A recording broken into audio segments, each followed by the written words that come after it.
So, welcome to Tarot with Chiba. So, ngayon naman po, babasahan naman natin ang ating mga Sagittarius. So, this is a personal reading for March of 2026. Only takes what resonate with you and leave what doesn't. So, this is Sun, Moon, Rising, as well as Venus placement. So, tignan natin kung anong energy, opportunities, or challenges for our Sagittarius. So, Sagittarius. Ang iyong astrology, ang sinasabi dito is meron kang high visibility in your career. Expect a climax moment regarding to your professional and project as well as public recognition. Wow! Wow! On March 10th, your ruling planet ends in retrograde in your partnership sector. So, navigate mo yung yung relationship when it comes to talking, communication, and final, find their rhythm, no? Balance. Okay, so, sa March 21, medyo meron kang mga fog noon, or yung mga hindi mo nakikita, medyo malabo para sa'yo, magiging clear na yon sa'yo. And communication with family or roommate or friends, no? We may be being messy noon or lately, pero kaya mo namang i-stabilize yan eh. So, yes, lucky pa rin. Ano pa ba? So, that's your astrology reading and let's begin with your energies. For Sagittarius. Sino lumabas? Two more. Told ya.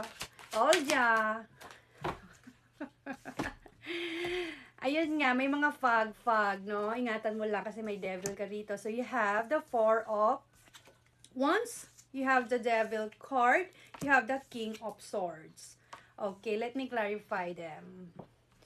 So, let me clarify muna si Devil, no? Kasi, ito yung parang fog. Ito yung parang hindi clear sa'yo. Ito yung parang magulo sa'yo. So, si Devil is about addiction, no? Materialism. Si Devil. So, let me clarify the Devil for our Sagittarius. Sagittarius, please.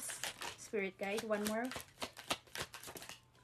Guys, thank you sa pag-follow po. Please follow nyo ako. And then also, follow nyo rin po ako sa aking FB. So, you have a Knight of Cups. You have the Eight of Swords. And you also have the High Priestess. So, no, sa romance, gamitin mo yung iyong intuition, no? It also means adventure, no? Gamitin mo yung passion mo sa romance.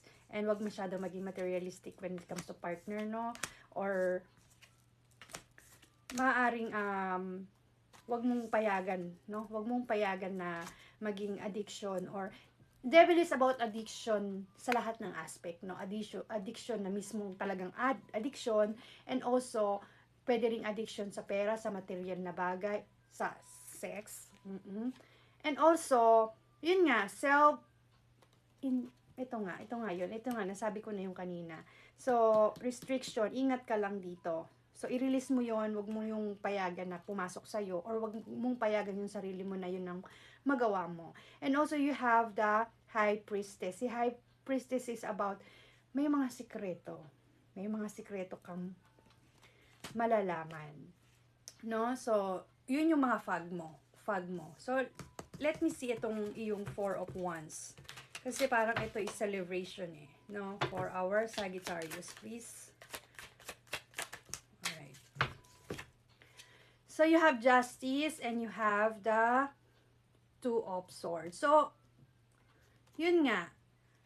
Dito, makakuha ka ng justice. No, makakakuha ka ng justice, makakakuha ka ng balance, makakakuha ka ng fairness, makakakuha ka ng legal matter. No? So this is about you have to act in alignment with your higher self and for the greater good of others. No? You have nothing to worry about. However, if you haven't, you will be called out and made to own up to your action. No, kapag hindi mo ibinalance at hindi ka nag-align sa mismong talagang para sa'yo, no, darating ang iyong karma, and we don't know if this is a good karma or a bad karma.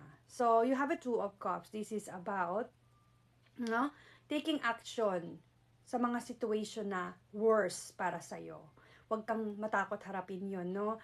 But only once you have all the needed na kailangan mo in information, lahat yon magsasucess ka and makakakuha ka ng iyong celebration or parang stable relationship, stable career, stable family.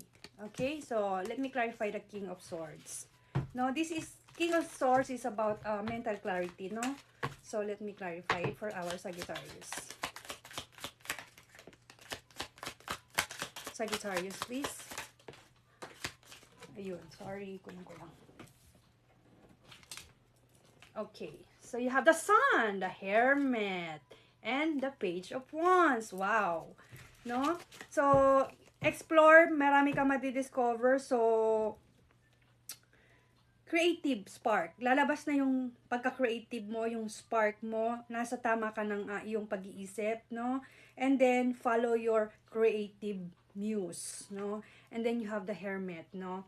Hermit is about, yung parang nilelet go mo na at kailangan mo magpahinga. Deep within your soul, papahingin mo yung soul mo, marirealize mo na yung sense of na mga katotohanan, yung mga knowledge mo, marirealize mo, no? This is a little bit distraction sa labas ng iyong mundo, pero this is for you, no? Kailangan mo to para mag-success ka at makuha mo yung abundance and opportunities, happiness, success, no? Fortune, May married, no? Warm energy is what will you get through the tough times and help you succeed.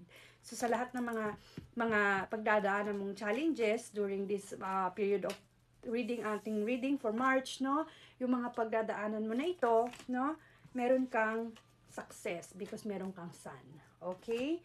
So let me check this one, the Devil. Check natin si Devil. Check natin si Devil. Ano ba to si Devil?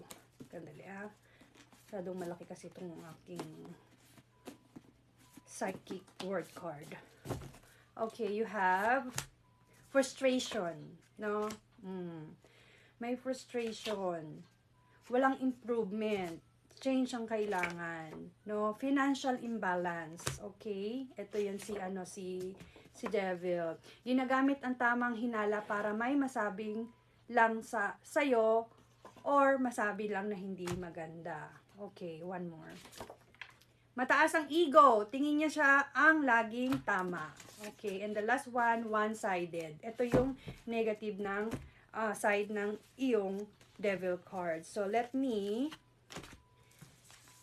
clarify the King of Swords for our Sagittarius. Ito, gustong lumabas. So, maayos magsalita. No? Maayos magsalita si King of Swords. Magaling sa pag-isip, think before click, no? Maunawain at mabilis umintindi. Marunong mag-handle ng sitwasyon o usapan. Communication nga.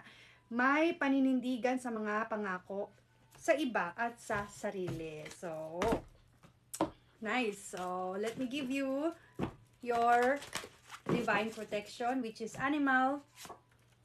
Wow, you have the lion. Higher calling. Claim it.